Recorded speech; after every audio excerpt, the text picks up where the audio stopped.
Right, that was a nasty start, that first part of the question, part A, but the rest of it gets a little bit simpler. So write an ionic equation for the formation of the barium ferrate. So the first thing is you write barium ferrate there, and you write on the left the two ions as aqueous ions that are needed to make it up.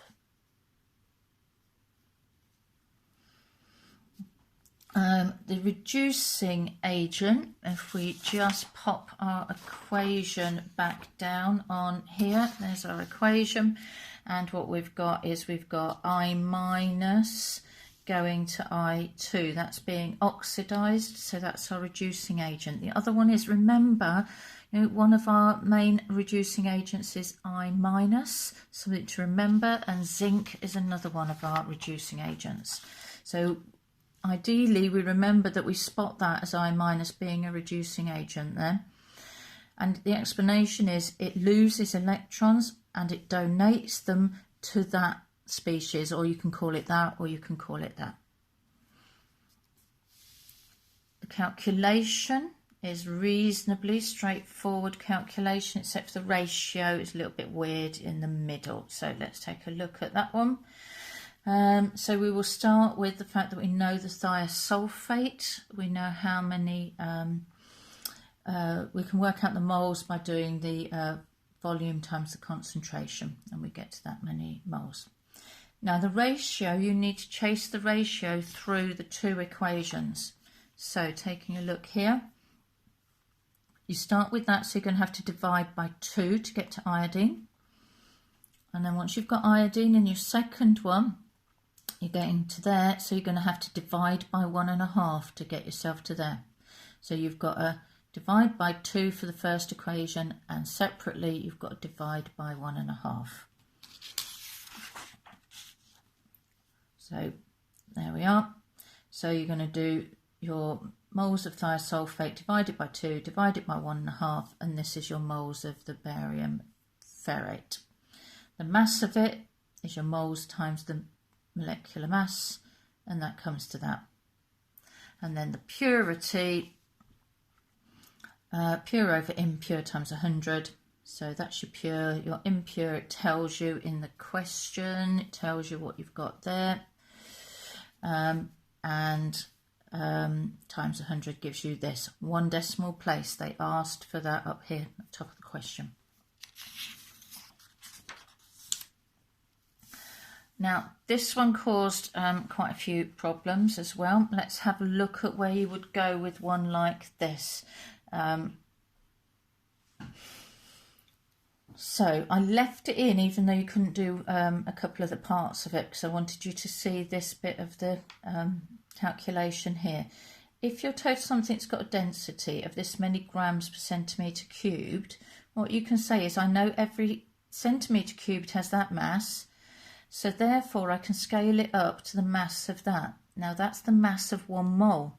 Yeah? So that if you times that by that, you will get the MR of a substance. That's a neat one to try and remember. You've also got that the only things reacting are H2O and FeO42 minus. So you've only got 2 possible gases. Yeah? You've got H2 and you've got O2. So we'll do that. Comes to that, which is effectively 32, and that is the mass of oxygen. Now, the orange precipitate comes into transition metals topic, and once you've done that topic, you should instantly be able to recognise that as FeOH3. So finally, last mark then, only really doable if you can get the rest of that done. So we've got, once again, these half equation parts of it. We've got the FeO42 minus turns into that. So if we balance it up for waters, for H plus and electrons, we get to that. The other half of this is H2O turning into oxygen, and it's that that's the same equation but the other way around that we had in fuel cells. So we times that one by 3, so that will take us to 12 12, 3 and 6. We need to times this one by 4, so that will take us to 20, 4, 4 and 4.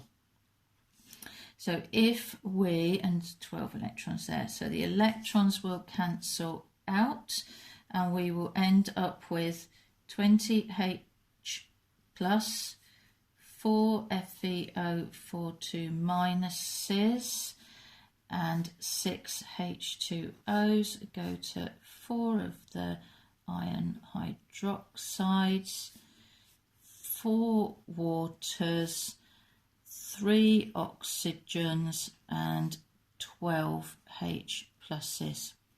Finally, you have to do a bit of cancelling across all of that. So you've got 12 H pluses there and 20 here.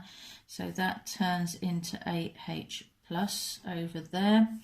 And you've got water here to account for. So you've got 4 there and you've got 6 waters on that side.